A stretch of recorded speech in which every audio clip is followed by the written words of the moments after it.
हाथों को उठाइएगा। बोलिए समेत शिखर सिद्ध क्षेत्र की। बहुत आनंद नहीं आया।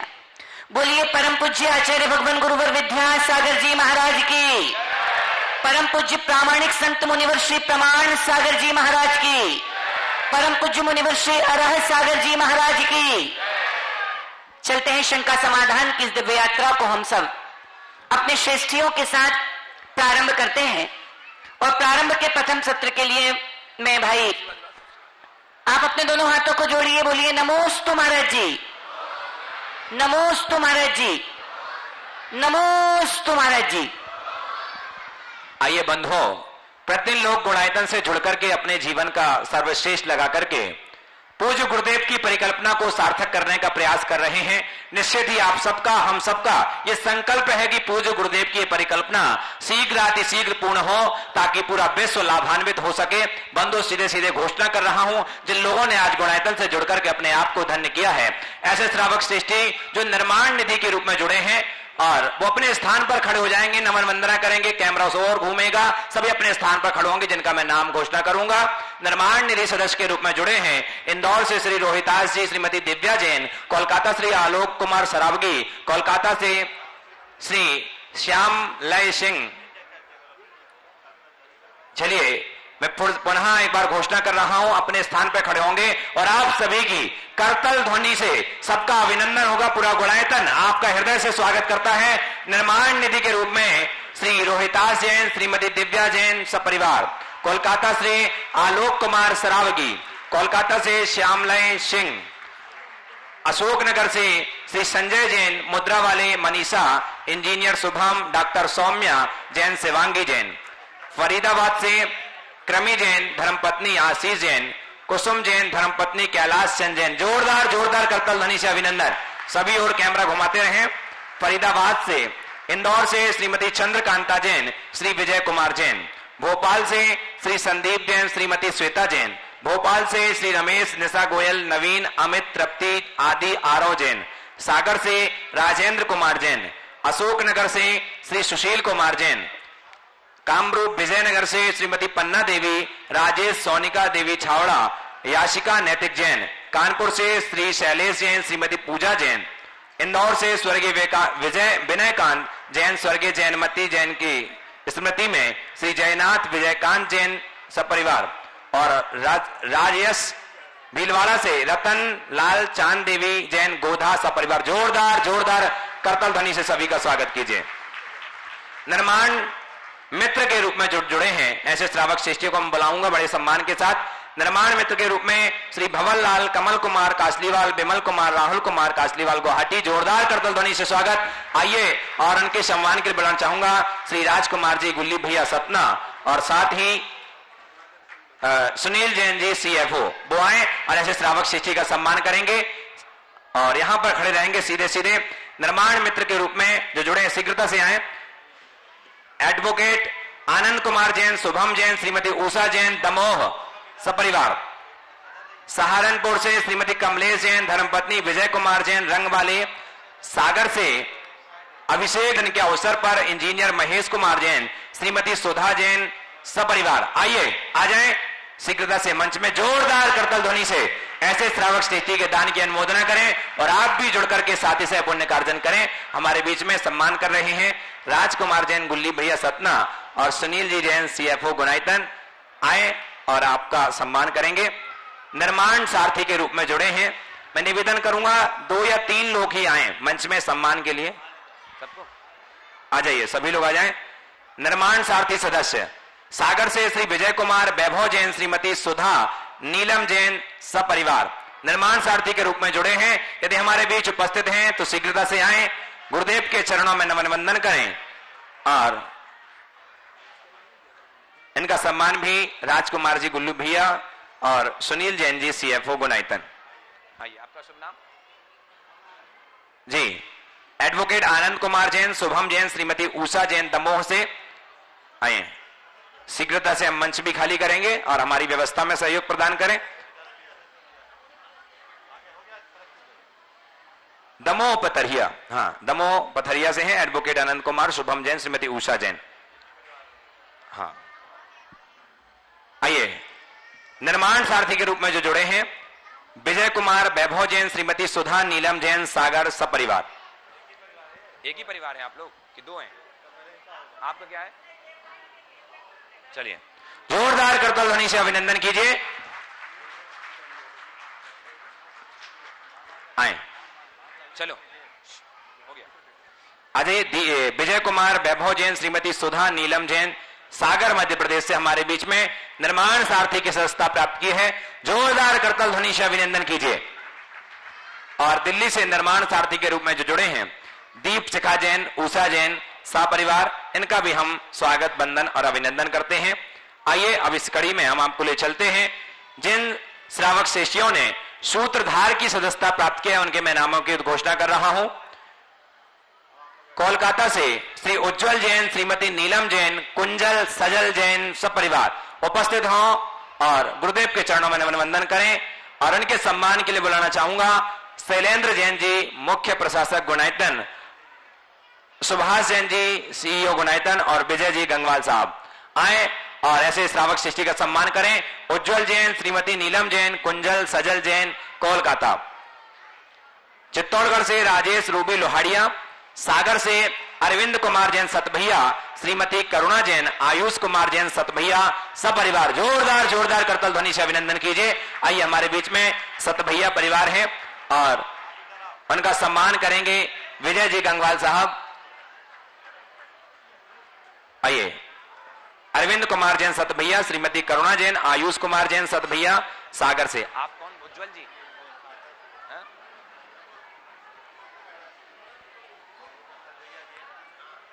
हाँ, सतभैया परिवार। जोरदार करतल ध्वनि से अभिनंदन कीजिए। अच्छा, सीधे सीधे सीधे शीघ्रता से, देखिए कम समय में हम विलंब न करें। चलिए जी, चित्तौड़गढ़ से राजेश रूबी जी लोहाड़िया हमारे बीच में है, आए और इनका भी जोरदार जोरदार करतल ध्वनि से अभिनंदन कीजिए। इन्होंने आज सूत्रधार की सदस्यता प्राप्त की है और इनका सम्मान भी विजय जी गंगवाल साहब करेंगे, गुणायतन ट्रस्टी गुवाहाटी से। शीघ्रता से, आप भी तुरंत करते चलो, वो दे देंगे। हाँ, कोलकाता से, चित्तौड़गढ़ से राजेश रूबी जी लोहाड़िया सपरिवार हमारे बीच में है, आए। वाशिम से कोमल कैलाश चंद पाटनी, नितिन नीलेश जी पाटनी सपरिवार। बुरहानपुर से ऑनलाइन है और बुरहानपुर से आज प्रत्यक्ष जो उपस्थित हैं श्री भागचंद जैन, गौरव कुमार गंगवाल, निमाज वाले, लक्ष्मण कुमार गंगवाल, बुरहानपुर सपरिवार। जोरदार करतल ध्वनि से अभिनंदन। आइए शीघ्रता से मंच खाली करें। हमारे बीच उपस्थित हैं बुरहानपुर से, तो शीघ्रता से आए मंच में और उनका सम्मान हमारे सुनील जी जैन सीएफओ गुणायतन करेंगे। चित्तौड़गढ़ से निर्माण मित्र से सूत्रधार बने हैं महेंद्र कुमार मंजू टोंगिया, हेमंत कुमार, अमित कुमार टोंगिया साहब परिवार। जोरदार करतल ध्वनि से अभिनंदन। यदि हमारे बीच उपस्थित हैं तो आए शीघ्रता से और सम्मान ग्रहण करें। मुंबई से श्री राजेंद्र बूटा, डॉक्टर मंजुला बूटा, रवि शीतल सोनल, गौरव माहिर, श्रेया जिनास्ता बूटा सब परिवार। जोरदार जोरदार करतल ध्वनि से स्वागत। नए सदस्य के रूप में सागर से जुड़े हैं राजेश जैन, श्रीमती निधि जैन, भूमि जैन, धृति जैन। यदि हमारे बीच उपस्थित हैं तो आए और गुरुदेव के चरणों में नमन वंदन करें। और उनके सम्मान के लिए सुनील जी जैन सीएफओ गुणायतन और साथ ही शैलेंद्र जी मुख्य प्रशासक गुणायतन आए और ऐसे श्रावक शिष्टि का सम्मान करें। आइए अब मैं ले चलता हूं संस्थापक सदस्य की इस कड़ी में जिन लोगों ने आज मुख्य रूप से गुणायतन की ट्रस्टी बनने का सौभाग्य अर्जित किया है, ऐसे श्रावक शिष्टियों का नाम बड़े ही सम्मान के साथ बुला रहा हूं। श्री पीसी जैन, श्रीमती संगीता जैन, अपूर्व सौम्या जैन, आर्जव आरवी जैन भोपाल से। जोरदार जोरदार करतल ध्वनि से अभिनंदन। और उनका सम्मान करेंगे सुनील जी जैन सीएफओ गुणायतन और साथ ही शैलेंद्र जी जैन मुख्य प्रशासक गुणायतन। एक बार जोरदार करतल ध्वनि होना चाहिए ऐसे श्रावक शिष्टि के लिए जिन्होंने आज ट्रस्टी के रूप में जुड़ करके अपने भाग्य को जागृत किया है। आइए द्वितीय श्रावक शिष्टि मुजफ्फरनगर से श्री संजय कुमार जैन, श्री अजय कुमार जैन, श्रीमती दिव्या जैन, श्रीमती रश्मि जैन सपरिवार, वो भी हमारे बीच उपस्थित हैं। आए सपरिवार गुरुदेव के चरणों में नमन वंदन करें। और उनके सम्मान के लिए सुभाष जी जैन सीईओ, हाँ चलिए, सुनील जी जैन और हमारे शैलेन जी जैन मुख्य प्रशासक कर रहे हैं सम्मान। जोरदार करतल ध्वनि होना चाहिए। बंडा सागर से सूत्रधार से संस्थापक सदस्य बने हैं श्रीमती शोभित भाई जी, नितिन भाई जी, निशंक भाई जी, नंद किशोर भाई जी, डॉक्टर ऋचा भाई जी, दीपाली, शिखा, श्रीति मिति, मैत्री भाई जी, परिवार बंडा सागर से। और जो गौशाला बंडा के समर्पित कार्यकर्ता है ऐसे श्रावक स्टेज का जोरदार करतल ध्वनि से अभिनंदन। आइए सपरिवार हमारे बीच उपस्थित हों, गुरुदेव के चरणों में नमन वंदन करें और उनका सम्मान कर रहे हैं विजय जी गंगवाल साहब गुणायतन ट्रस्टी और शैलेन जी जैन मुख्य प्रशासक गुणायतन। आए और ऐसे श्रावक शिष्य का सम्मान करें। पूरा परिवार जो गौ रक्षा के लिए समर्पित है, आप सभी की करतल ध्वनि से इनका अभिनंदन होना चाहिए। आइए जयपुर से सूत्रधार से संस्थापक सदस्य बने हैं श्री धर्मचंद जैन, संजय जैन, अनिल जैन सपरिवार जयपुर। जोरदार करतल ध्वनि हमारे बीच उपस्थित हैं।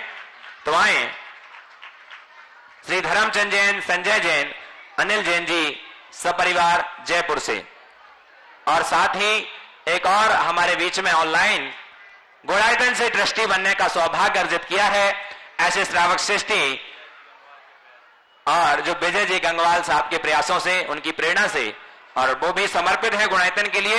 इस प्रकार से आप भी जोड़ो की भावना रखें। हमारे बीच में श्री कुंदन मल जी रारा, धर्मपत्नी क्या है सरवती देवी रारा, पुत्र श्री प्रकाश चंद रारा, पुत्र बधु रंजू देवी रारा, पौत्र ध्रुव रारा, कुंदनमल प्रकाश चंद रारा गुवाहाटी से। एक बार जोरदार करतल ध्वनि से सभी का स्वागत कीजिए। और उनका सम्मान के लिए प्रतिनिधि के रूप में हमारे बीच में है विजय जी गंगवाल साहब गुवाहाटी से। आप लोग विजय जी गंगवाल साहब गुवाहाटी से आए और उनका सम्मान ग्रहण करें। वो नहीं है लेकिन आप प्रतिनिधि के रूप में हैं। जोरदार करतल ध्वनि से अभिनंदन। और उनका सुनील जी जैन सीएफओ गुणायतन कर रहे हैं सम्मान।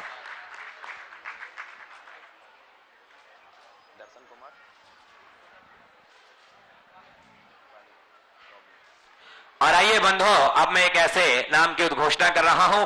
निश्चित ही इस नाम की उद्घोषणा करते ही आपकी करतल ध्वनि का गुंजायमान होना चाहिए, ताकि लगना चाहिए कि एक आदर्श के रूप में आप भी गुणायतन से अपनी चंचला लक्ष्मी का सदुपयोग करके इस परिकल्पना को सार्थक बनने में एक सहयोगी बने। मैं बड़े ही सम्मान के साथ नाम ले रहा हूं। श्रोमणी संरक्षक के रूप में जुड़े हैं दर्शन कुमार जी जैन, दीपाली जैन चौगले, सिद्धांत दर्शन मोक्ष जैन बेंगलोर।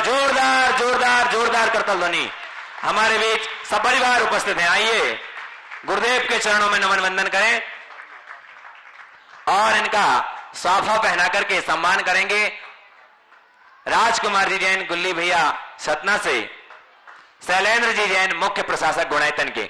आइए और लता जी गंगवाल गुणायतन मंत्री आए और ऐसे श्रावक सृष्टि का सम्मान करें। और बंधु, इस प्रकार से ये उदाहरण है, आप भी गुणायतन से जुड़े और अपनी चंचला लक्ष्मी का, क्योंकि स्वर्णिम आने वाले समय में इतिहास लिखने जा रहा है। जैनत्व की, श्रमणत्व की, दिगंबरत्व की पताका को लहराने वाला ये गुणायतन निश्चित ही जोरदार करतल ध्वनि आपकी। तो बंधुओं, इस प्रकार से लोग जुड़ रहे हैं गुणायतन से। और साथ ही हम एक और सम्मान के लिए दुपट्टा पहना करके अभिनंदन करें। और हमारे बीच में शिखा अविनाश जैन जी गुणायतन ट्रस्टी पुणे से हैं, वो भी आए। उनका भी पूरा गुणायतन परिवार हृदय से स्वागत करता है। और उनके जिन्होंने आज रजत भी प्रदान किया है, चांदी प्रदान की है गुणायतन के लिए, ऐसे श्रावक सृष्टि शिखा अविनाश जी जैन गुणायतन ट्रस्टी हमारे बीच हैं। और उनके सम्मान के लिए मैं बुलाऊंगा सुनील जी जैन सीएफओ गुणायतन और शैलेंद्र जी मुख्य प्रशासक गुणायतन आए और सम्मान करेंगे शिखा अविनाश जैन जी गुणायतन ट्रस्टी पुणे से।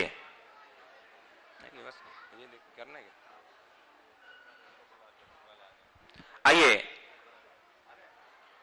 जयपुर से संस्थापक सदस्य के रूप में जो जुड़े हैं श्री धर्मचंद जैन, संजय जैन, अनिल जैन जी सपरिवार जयपुर से। हाँ, करतल ध्वनि से अभिनंदन कर दें। एक बार कुछ ही क्षणों में हमारे बीच से परिवार उपस्थित होंगे। और आइए, और विजयनगर इंदौर से करना देवी धर्मपत्नी शिव कुमार जैन जिन्होंने स्वर्ण की अंगूठी और स्वर्ण का लॉकेट समर्पित किया है गुणायतन के लिए, हमारे बीच उपस्थित हैं। तो अपने स्थान पर खड़े होकर के गुरुदेव का आशीष प्राप्त करें। और आइए बंधु, अब चलते हैं। आप सबको, हम सबको बेसब्री से इंतजार है शंका समाधान का। तो आए गुरुदेव के चरणों में नमन वंदन करते हैं। और आगे के मंच के संचालन के लिए मैं बुलाना चाहूंगा बड़े ही सम्मान के साथ आदरणीय तरुण भैया जी। क्या नाम है आपका? चलते हैं। श्रीमान संजय जी जैन ट्रस्टी गुणायतन तैयार रहें।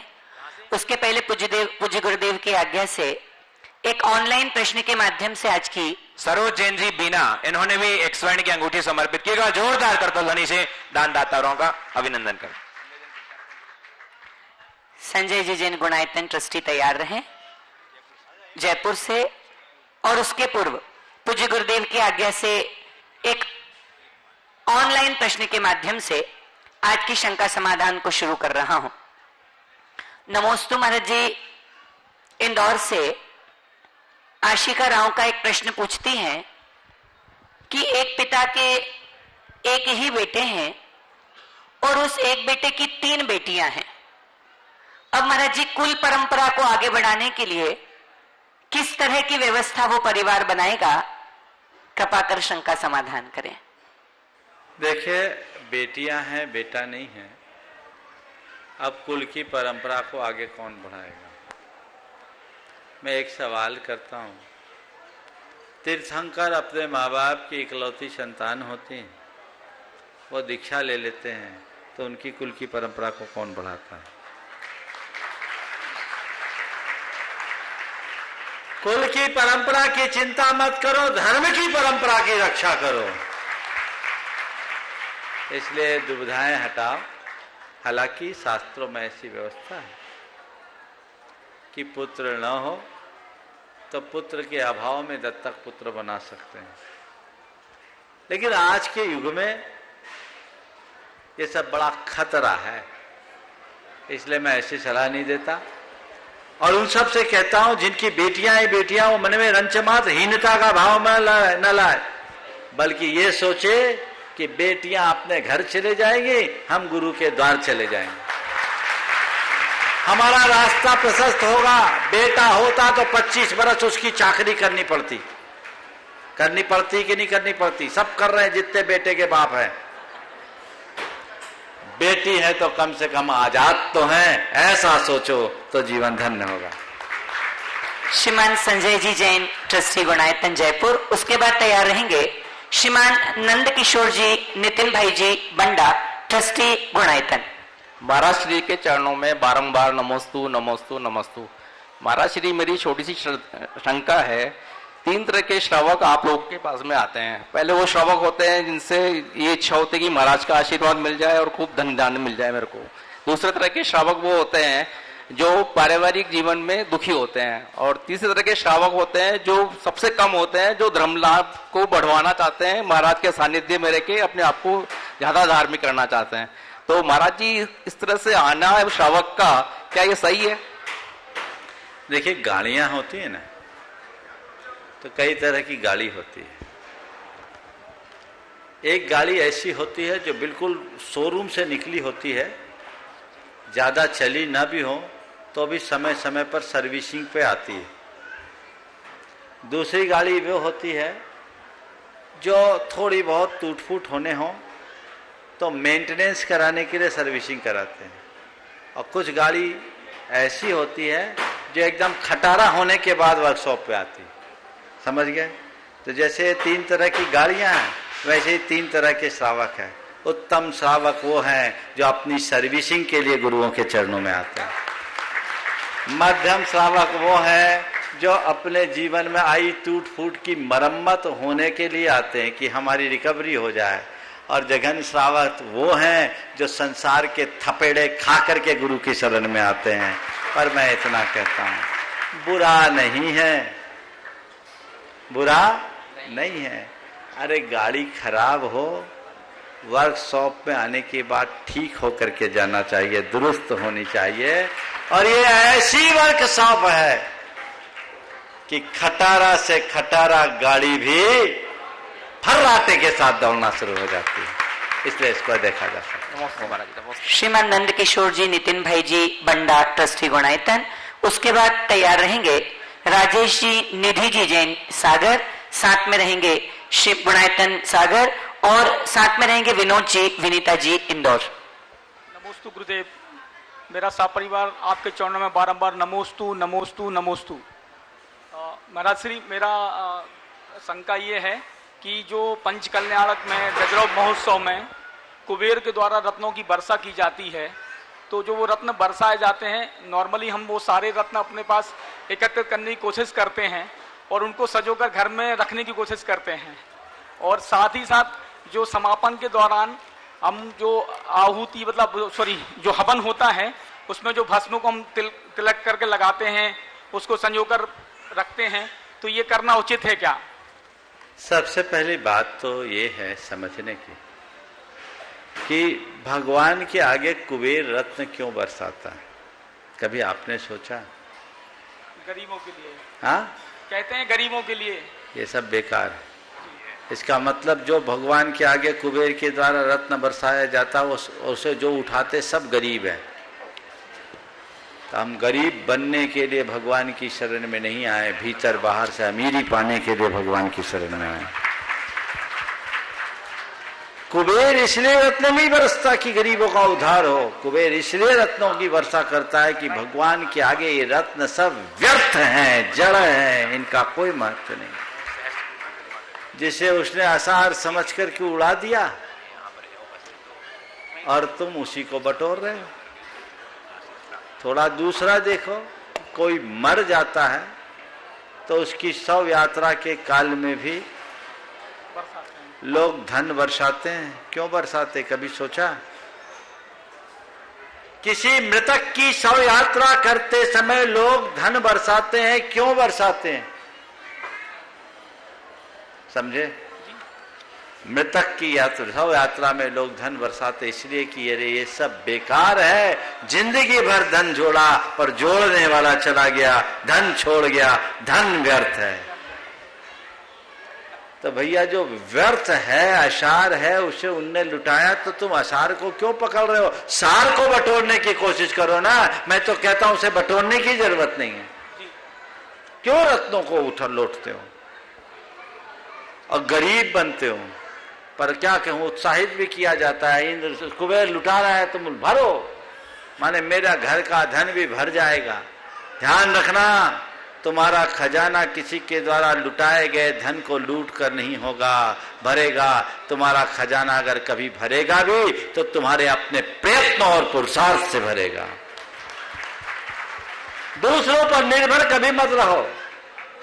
ये मनोदशा खत्म होनी चाहिए, समाप्त होनी चाहिए। जीवन को उसी अनुरूप आगे बढ़ाने का परिपूर्ण प्रयत्न करना चाहिए, तो वो हमारे जीवन के लिए कारगर उपलब्धि होगी और वो हमारे जीवन को सार्थकता भी प्रदान करेगी। इसी तरह भस्म आदि की होती है, वो रख लेते हैं भक्तिवश, उसको कोई दिक्कत नहीं है। भगवान का निर्वाण कल्याण का संस्कार हुआ, भस्म एक पवित्र भस्म अगर रखते हैं, हालांकि तत्काल लगा करके ही छोड़ देना चाहिए। आज पहली बार मैंने सुना है कि लोग उसको रखते हैं। इसमें न तो सम्यक्त में हानि है, न व्रतों में दूषण। अपने विवेकानुसार लोगों को कार्य करना चाहिए। हमारे बीच श्रीमान धर्मचंद जी, संजय जी, अनिल जी जैन परिवार जयपुर से पधारे हैं, जो सूत्रधार से ट्रस्टी बनने के गौरव को प्राप्त कर रहे हैं। मैं उन्हें आवाज लगा रहा हूं कि वो आए और हमारा सत्कार स्वीकार करें। और उनका सत्कार करने के लिए श्रीमान शैलेंद्र जी जैन, मुख्य प्रशासक गुणायतन, और श्रीमान सुनील जी जैन, उनको आवाज लगा रहा हूं मैं। वे आए, उनका सम्मान। श्रीमान सुभाष जी जैन, उनका सम्मान करें। आदरणीय धर्मचंद जी, संजय जी, अनिल जी जैन परिवार, ट्रस्टी गुणायतन जयपुर।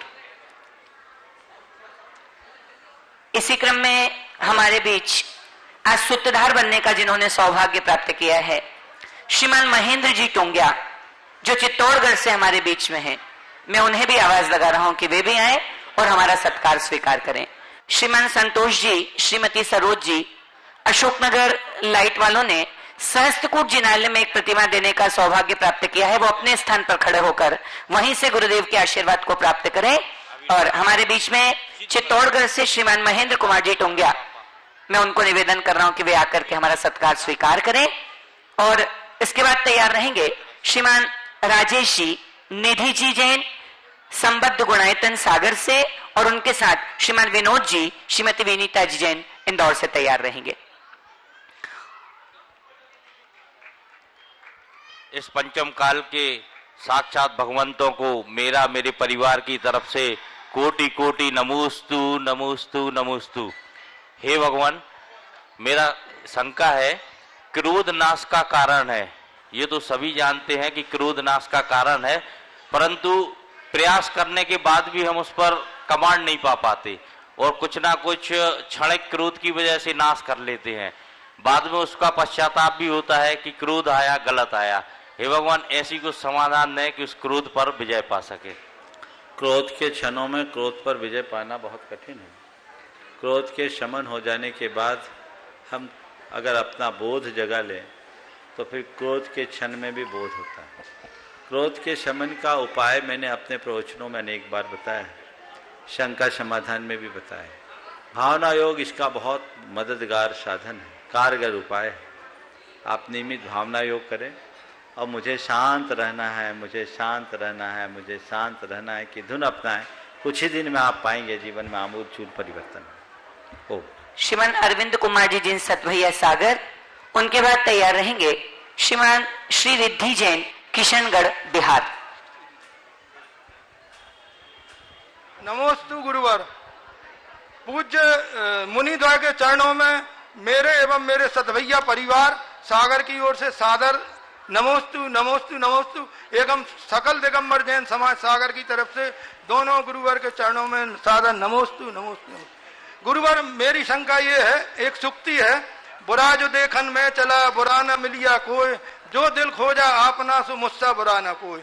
इसमें अपने आप को इतना बुरा क्यों कहा गया और हम दूसरों की बुराइयां क्यों देखते हैं? इतना अपने आप को बुरा क्यों कहा गया? क्योंकि जो दूसरों की बुराई देखता है वो सबसे बुरा है जी। तो जो दूसरों की दिखाई बुराई देख रहा है तो बुरा है। तो तुम अपनी बुराई को छोड़कर औरों की बुराई देख रहे हो, यानी तुम सबसे नीचे हो। इसलिए बिल्कुल ठीक कहा गया, जो दिल खोजा आपना मुझसे बुरा न कोई, हम उस बुराई से बचना।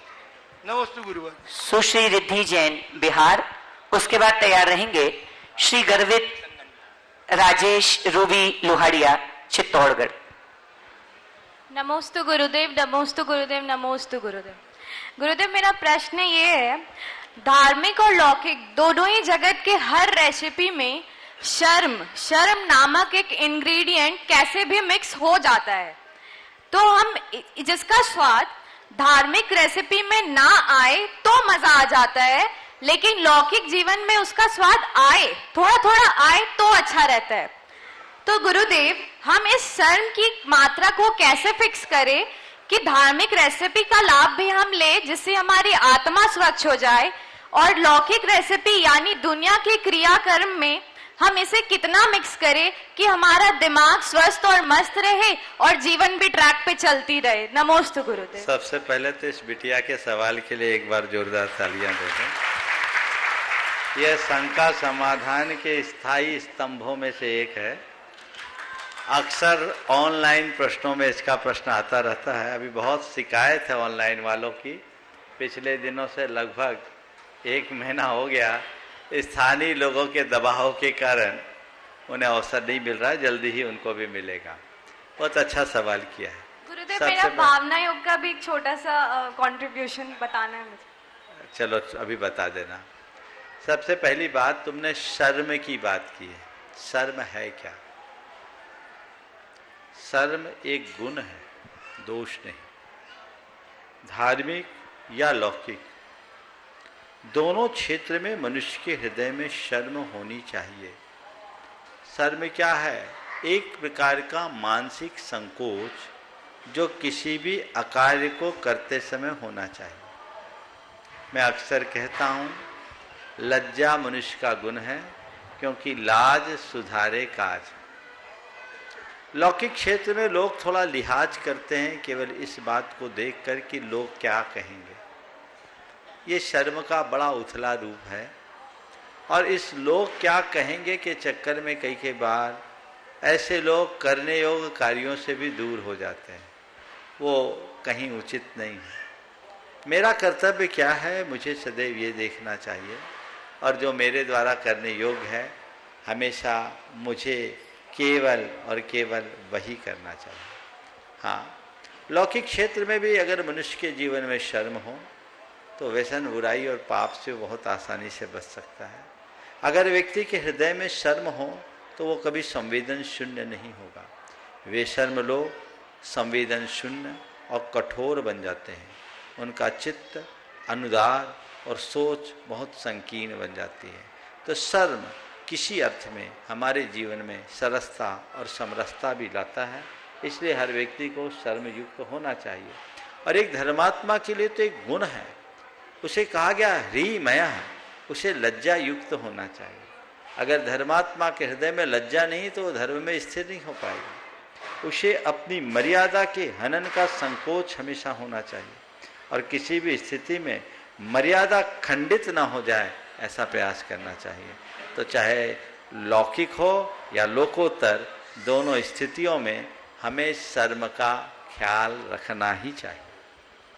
गुरुदेव, मैं डॉक्टर पातुदी सर के उसमें जुड़ी थी, भावना योग, ऑनलाइन भावना योग। उसके बाद से मैं ऑन एंड ऑफ कंटिन्यू कर ही रही थी उसको। तो अब जब भी भावना योग करती थी ना, बाकी हेल्थ को लेके तो जो सोचती थी वो सोचती थी, बट जब भी ऊर्जा प्रभावी वगैरह करती तो मुझे गुरुदेव की तस्वीर बड़ी नजर आती थी। मैंने कभी लाइव दर्शन उनके नहीं किए, तो लास्ट आई गेस जुलाई में वो शुरू हुआ था 21 दिन का भावना योग, जून या जुलाई में। तो वो करने मतलब तब से लेके अब तक मैं जब भी भजन सुन लो, कुछ सुन लो गुरुदेव का, मैं सपने में उन्हें देखती थी, कभी लाइव नहीं देखा था। अभी जस्ट मैं वहीं से बुंदेलखंड की यात्रा करके लौट रही हूँ वहां से। गुरुदेव के साक्षात मतलब गुरुदेव मुझसे 10 फीट दूर थे और वहां से मैंने उनके दर्शन प्रत्यक्ष कर लिए। बहुत अच्छा, चलिए आगे। हाँ, श्री गर्वित जी, राजेश जी, रूबी जी लोहाड़िया, अवनी, नीरज जैन, विमल चंद जी गोधा, चित्तौड़गढ़, उदयपुर एक प्रश्न पूछ रहे हैं। उसके बाद तैयार रहेंगे श्रीमान श्रीमती अवनी नीरज जी जैन। हाँ बोलिए। चित्तौड़गढ़ जैन समाज की तरफ से गुरुदेव के चरणों में नमोस्तु नमोस्तु नमोस्तु गुरुदेव। नमोस्तु नमोस्तु नमोस्तु गुरुदेव।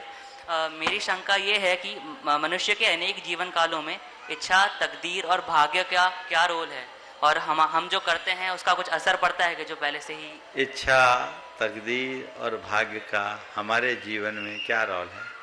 3 है, एक और जोड़ लो, 4 हो जाएगी। संकल्प। क्या?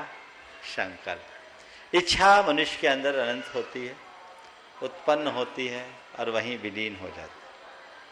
उनमें से कभी कभी मनुष्य अपनी इच्छा के अनुकूल स्थितियों को प्राप्त भी कर लेता है।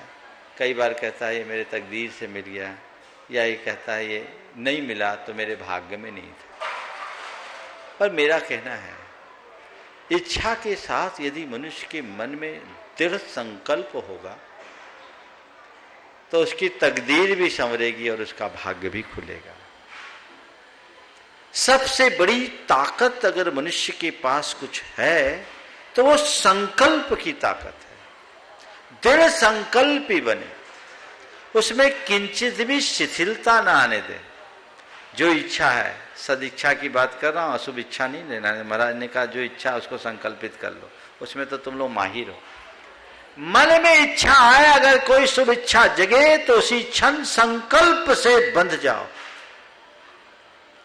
इच्छा जब संकल्प से बंधती है और व्यक्ति उसके प्रति समर्पित होता है तो उसके लिए सिद्धि सुनिश्चित रूप से मिलती है। तुम्हारी तकदीर तुम्हारे संकल्प प्रेरित प्रयत्नों का परिणाम है। तुम्हारा भाग्य तुम्हारे संकल्पों का सृजन है। इस बात को ध्यान में रखो और उसी अनुरूप आगे बढ़ो।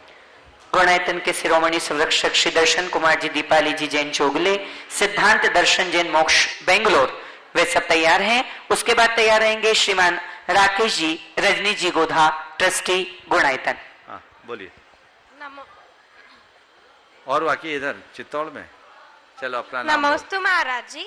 महाराज जी, जैन धर्म चमत्कार में नहीं मानता, मगर फिर हम खुद ही कहते हैं कि यहाँ अतिशय हुआ है या ये अतिशयकारी मूर्ति है, तो ऐसा विरोधाभास क्यों? अपना नाम बताओ तो पहले।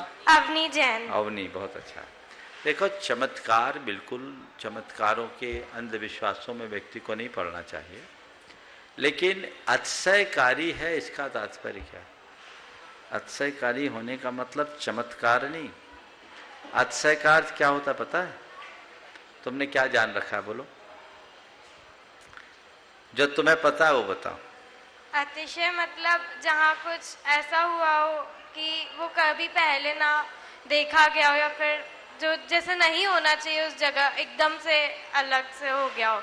अतिशय का मतलब है श्रेष्ठ, लोकोत्तर, लोकोत्तम, समझ गए? तो जो श्रेष्ठतम है वो अतिशयकारी है, उसमें कहने का क्या बात है? इसमें कोई बात है? तो अगर कहीं लिखा है अतिशयकारी भगवान आदिनाथ, तो समझ लेना ये लोकोत्तर भगवान आदिनाथ है, जो सबके जीवन को अतिशायी बना देते हैं, उनका जीवन में विशेषता ले आते हैं। हम लोगों ने अतिशयों का अर्थ ही गलत ले लिया। किसी भी कोश में अतिशय का अर्थ चमत्कार नहीं मिलेगा, समझ गए? तो अतिशय का जो अर्थ है, यदि हम उसे समझेंगे तो कहीं कोई विसंगति नहीं होगी। इसलिए चमत्कार हो, पर उस चमत्कार पर विश्वास मत करो, अपने व्यक्तित्व को चमकाने का पुरुषार्थ करो। हाँ, गुणायतन के शिरोमणि संरक्षक श्री दर्शन कुमार जी दीपाली जी जैन चोगले, सिद्धांत दर्शन मोक्ष जैन बेंगलोर।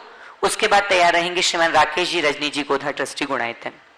महाराज के नमोस्तु महाराज, आपके चरणों में कोटि कोटि प्रणाम। मैं सिर्फ एक छोटी सी बात जानना चाहती हूँ। जो जैन धर्म इतना पुरातन धर्म है, इसमें इतना सारा ज्ञान है, लेकिन हम छोटे बच्चों को कैसे ये सब सिखा सकते हैं? किस तरह से सरलता से ये सब सिखा सकते हैं? बहुत ही गंभीर सवाल आपने किया है, और इसी सवाल के समाधान के लिए तो गुणायतन की परिकल्पना है। गुणायतन आखिर है क्यों? हम आने वाली पीढ़ियों को मनोरंजन के बहाने जैन धर्म का मर्म बता दें, उन्हें समझ में आए कि जैन तत्व ज्ञान है क्या और वो हमारे लिए कितना कल्याणकारी है। अगर वे उनके दिल दिमाग में बैठ जाए तो हमारे लिए कहीं कठिनाई नहीं। तो हमारा उद्देश्य यही है, और इसी उद्देश्य की पूर्ति के लिए किया जाता है। फिर भी आपने पूछा, मैं आपको एक सलाह दूंगा। गुणायतन के माध्यम से प्रामाणिक समूह एक बहुत अच्छा कार्य कर रहा है। प्रामाणिक समूह जो गुणायतन से और मुझसे जुड़े हुए युवकों युवतियों का एक बहुत बड़ा समूह है, शायद आप भी कभी उससे जुड़े रहें। पूरे देश नहीं, पूरे दुनिया के लगभग 150 युवक। शिरीष है क्या यहाँ? शिरीष है तो थोड़ा उपस्थित हो जाए। नहीं, चलिए। तो ये शिरीष जी जो उसके कोऑर्डिनेटर हैं, और भी लोग हैं, बहुत अच्छा कार्य कर रहे हैं। और उनके द्वारा एक पाठशाला चल रही है, प्रामाणिक पाठशाला। अद्भुत पाठशाला है, जो ऑनलाइन पाठशाला है, जिसमें अभी क्रैश के उस कोर्स के 2 लेवल हो चुके हैं। बहुत ही साइकोलॉजिकल और लॉजिकल तरीके से, साइंटिफिक तरीके से बच्चों को टेक्नोलॉजी का उपयोग करके बहुत अच्छा जैन धर्म का बोध करा रहे हैं। और मुझे तो तब प्रसन्नता होती जब अमेरिका में बसे हुए हमारे बच्चे आज जैन धर्म के प्रति एक विशेष अनुराग उत्पन्न कर रहे हैं। तो यहाँ भी हो सकता है। मैं सभी से कहता हूं, अगर आप चाहते हो कि तुम्हारे घर में आने वाली पीढ़ियों में जैन धर्म की ज्योत जलते रहे, तो अपने बच्चों को आज से प्रामाणिक पाठशाला से जोड़ दो, रजिस्टर करो। हजारों लोग उससे जुड़े हैं, नियमित उसकी पाठशाला चलती है। मेरे ख्याल से वेबसाइट में उसकी पूरी डिटेल होगी। यदि शिरीष मेरी आवाज़ सुन रहे हैं तो एक बार मैं चाहता हूं कि इस मंच के माध्यम से प्रामाणिक पाठशाला की जानकारी भी लोगों को दी जाए। चलिए। राकेश जी रजनी जी गोधा ट्रस्टी गुणायतन। उसके बाद तैयार रहेंगे श्रीमती तनु जी शुभम जी जैन ट्रस्टी गुणायतन सतना। समस्त मानव पर्याय की नेगेटिविटी को दूर करने वाले, नेगेटिविटी से पॉजिटिविटी को कन्वर्ट करने वाले प्रातः स्मरणीय 108 श्री प्रमाण सागर महाराज के चरणों में कोटि कोटि वंदन। श्री 108 हरिया सागर महाराज जी के चरणों में बोलो। मैं पिछले 3 साल से गुणायतन जुड़ा हुआ हूँ। गुणायतन के संबंध में भिन्न भिन्न लोगों से मिलना होता है। वो लोग उनको मैं गुणायतन की निर्माण निधि, निर्माण मित्र, निर्माण सारथी, निर्माण स्तंभ से स्कीम बताता हूँ। तो वो पूछते हैं कि अगर गुरुदेव, अगर महाराज श्री हम उसका पैसा नहीं दे पाए तो क्या हमें पाप का बंद होगा? नंबर एक शंका उनकी और है। दूसरा वो पूछते हैं कि इससे हमें क्या बेनिफिट होगा? तो मैं आपके द्वारा उन दोनों शंकाओं का उत्तर उन तक पहुँचाना चाहता हूँ। देखिए, दान और दान कल्याण का कारण है। आप सबको पता है गुणायतन की जो पूरी परियोजना है कितनी बृहत और कितनी महत्वाकांक्षी परियोजना है। इतनी बड़ी परियोजना आप सबके उदार सहयोग से ही पूरी होगी और मुझे बहुत प्रसन्नता है, लोग बड़ी उदारता के साथ जुड़ रहे हैं और न केवल जुड़ रहे हैं, स्वयं से आगे आकर लोग जुड़ करके बड़े हर्षित और गौरवान्वित महसूस करते हैं। आज ही एक सज्जन मेरे पास आए, वो नाच रहे थे कि आज महाराज मैं कृतार्थ हो गया, मैं गुणायतन के सूत्रधार के रूप में जुड़ गया। ये अरविंद सदभैया खड़े घर से सोच के आए। तो ये लोगों के अंदर की उमंग है और ये इस बात का प्रमाण है कि हर व्यक्ति के मन मस्तिष्क में या उसके रग रग में गुणायतन बस गया है, उसकी उपयोगिता को जान जाए। अब रहा सवाल अपने द्वारा संकल्पित राशि को न दे पाने का। भाई, आप जो भी संकल्प ले अपनी शक्ति और परिस्थिति को देखते हुए ले और उस संकल्प को तय अवधि में चुकाने का प्रयास करें। हाँ, आज आप संकल्प ले रहे हैं और आपको लंबे समय का समय लेकर अपने संकल्प की पूर्ति कर रहे हैं तो कोई हानि नहीं है। उसमें देखें कि आज की मेरी रेकरिंग अर्निंग क्या है, मेरी आज की परिस्थिति क्या है और आज की परिस्थिति के अनुसार मैं कितना अमाउंट कितने दिनों में दे सकता हूं, उसका संकल्प ले। मैं सबको ऐसा ही संकल्प दिलाता हूं और संकल्प में ये जोड़े मेरी आज जैसी पोजीशन और मैं इस दुनिया में रहा तो इस टाइम ड्यूरेशन में ये अमाउंट दूंगा।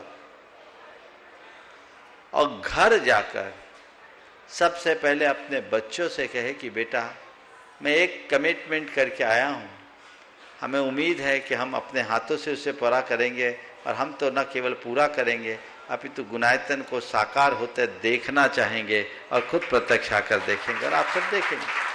लेकिन जीवन मरण का कोई भरोसा नहीं बेटे। इस बीच यदि मुझे कुछ हो गया तो मेरे एसेट्स तेरे पास है तो मेरी लायबिलिटी भी तेरे पास होगी। ये एक मेरी लायबिलिटी है जिसे तुझे चुकाना होगा और संतान सुसंतान होगी तो जरूर चुकाएगी, नहीं चुकाएगी तो आप पाप के भागी नहीं होंगे।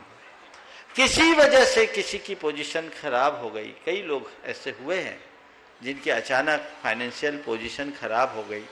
पहले ज्वाइंट फैमिली में थे, अलग हो गए, कंडीशंस बदल गए।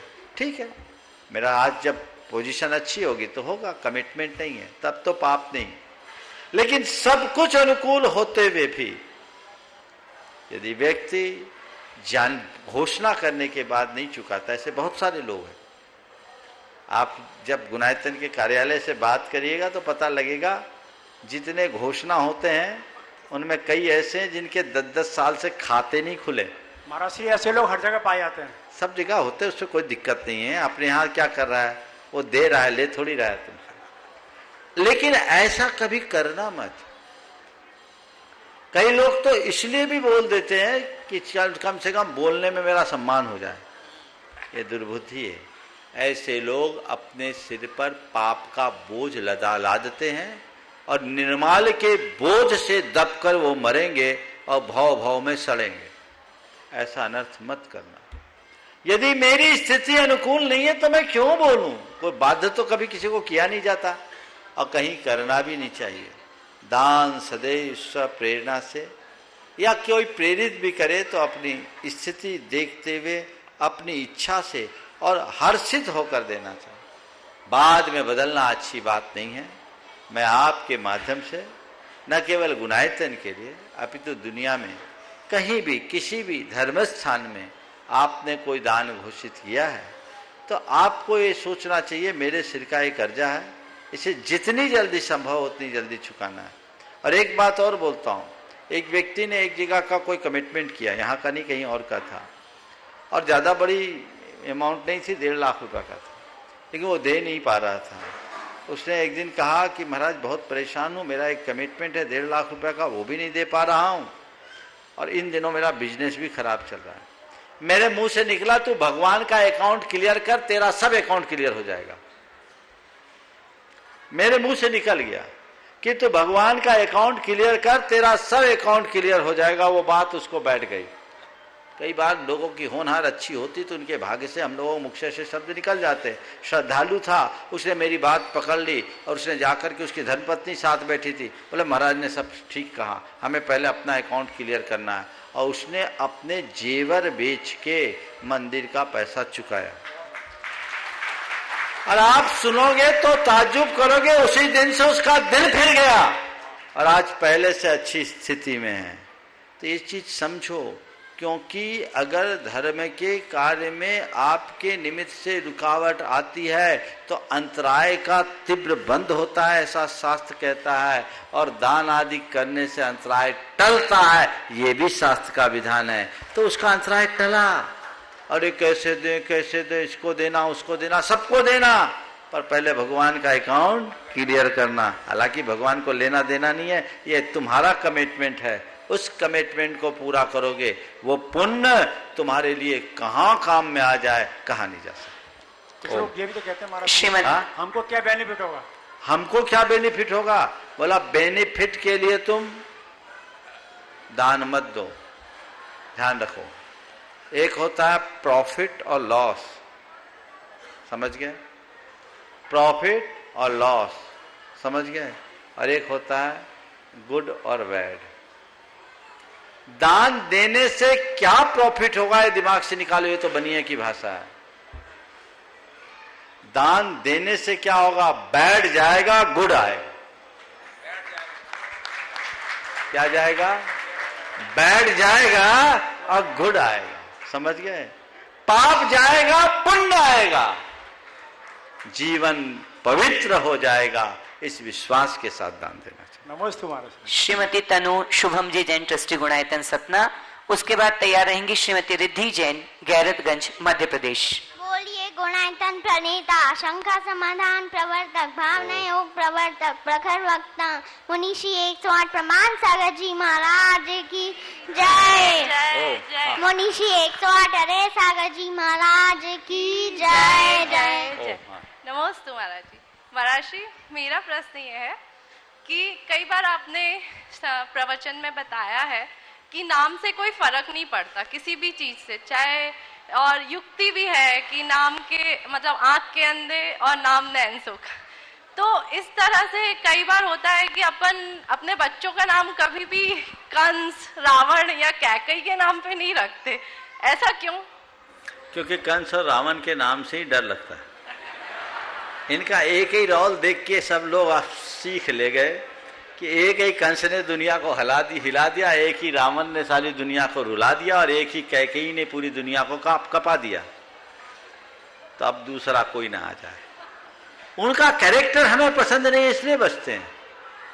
लेकिन मैं बताऊं, मेरे संपर्क में एक युवक है, अब तो युवक नहीं, अब तो हो गया होगा प्रौढ़, 30 वर्ष पुरानी बात कर रहा हूं मैं, उस समय वो जवान था। उसका नाम है लंकेश। लंकेश, और वही उसका नाम है, मस्त है।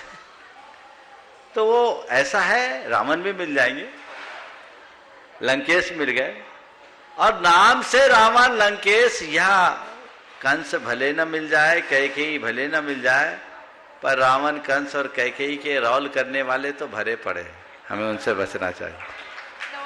सुश्री रिद्धि जैन, गैरतगंज, मध्य प्रदेश। उसके बाद तैयार रहेंगी श्रीमती सीमा जी जैन, शाहगढ़।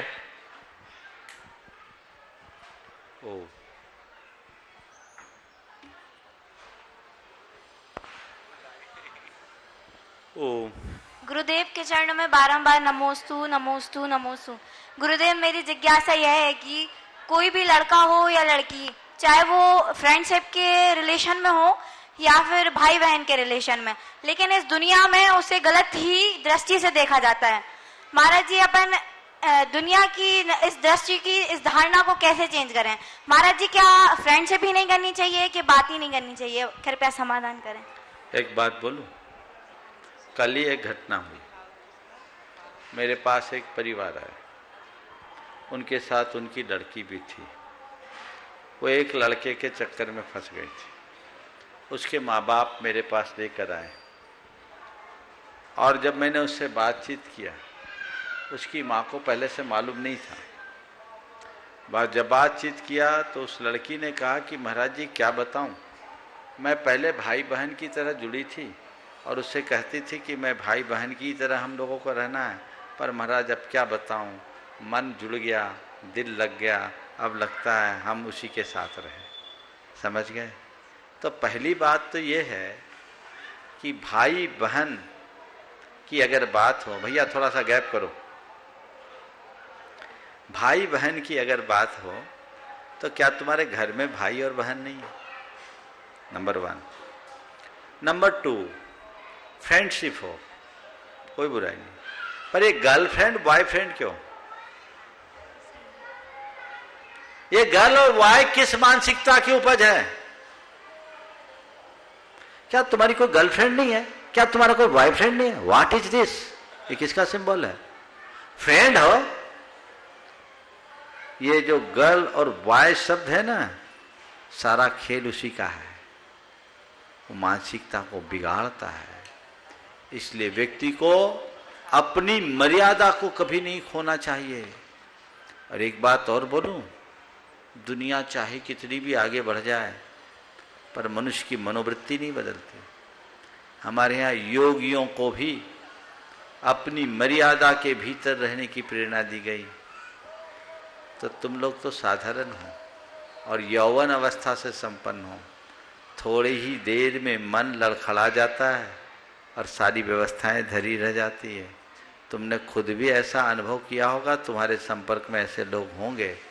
इसलिए अगर घर में ऐसा कोई इंस्ट्रक्शन दिया जाता है ना, तो उसका बुरा मत मानो, समझ लो कि ट्रैफिक की रेड लाइट दिखाई जा रही है, हमें यहाँ गाड़ी रोक देना चाहिए, नहीं तो ट्रैफिक की रेड लाइट दिखाई जा रही है, यहाँ हमें गाड़ी रोक देनी चाहिए, अन्यथा दुर्घटना होगी। और जब ऐसी घटनाएं घटती है तो इंसान कहीं का नहीं रहता। समझ गई ना? इसलिए इन हिदायतों का पूरा ख्याल रखना। श्रीमती सीमा जी जैन शाहगढ़, उसके बाद तैयार रहेंगे श्री देवेंद्र जी सुप्रिया जी इंदौर।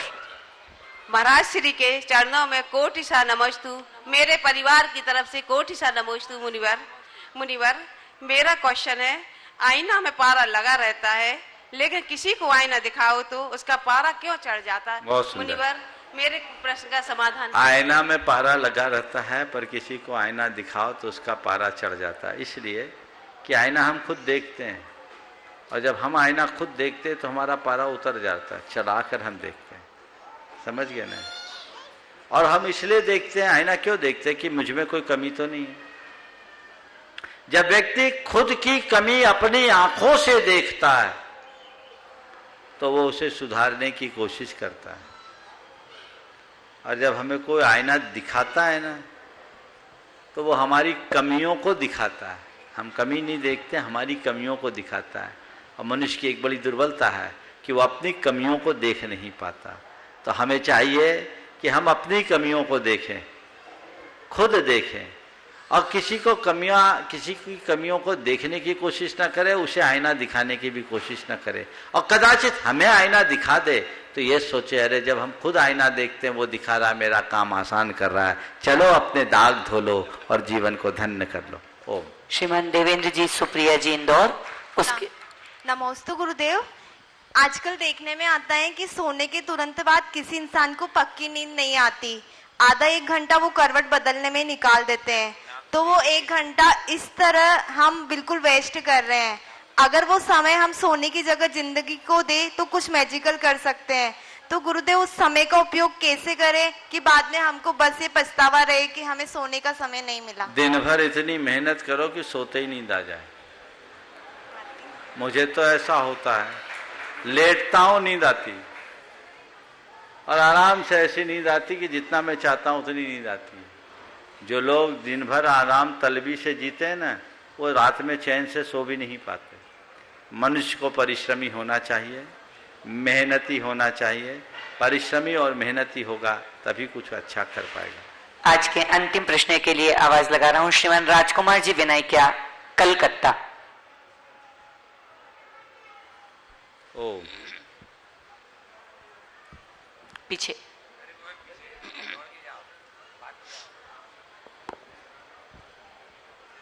ओम।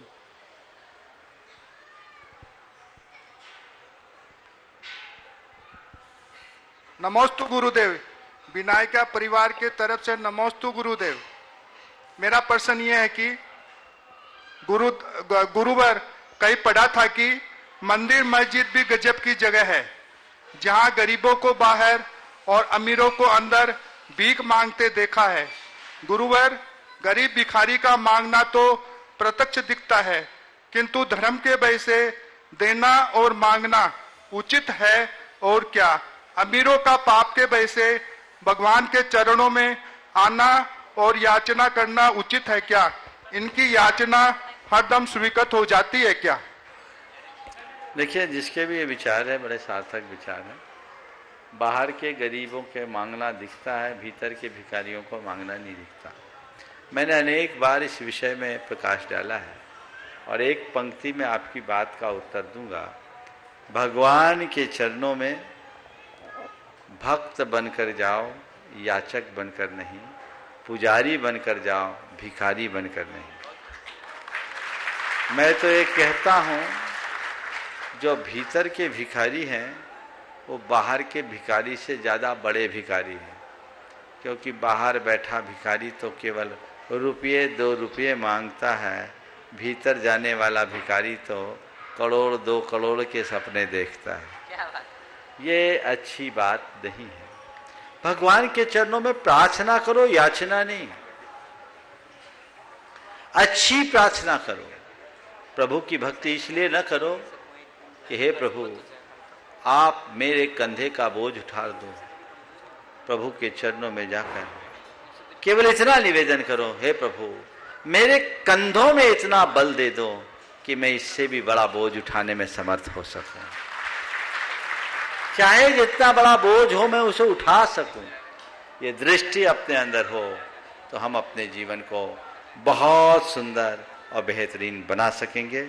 समय आप सबका हो गया है, इसलिए आज के इस सत्र को मैं यहीं पर विराम दूंगा। बोलिए परम पूज्य आचार्य गुरुवर श्री विद्यासागर जी महाराज की ओम।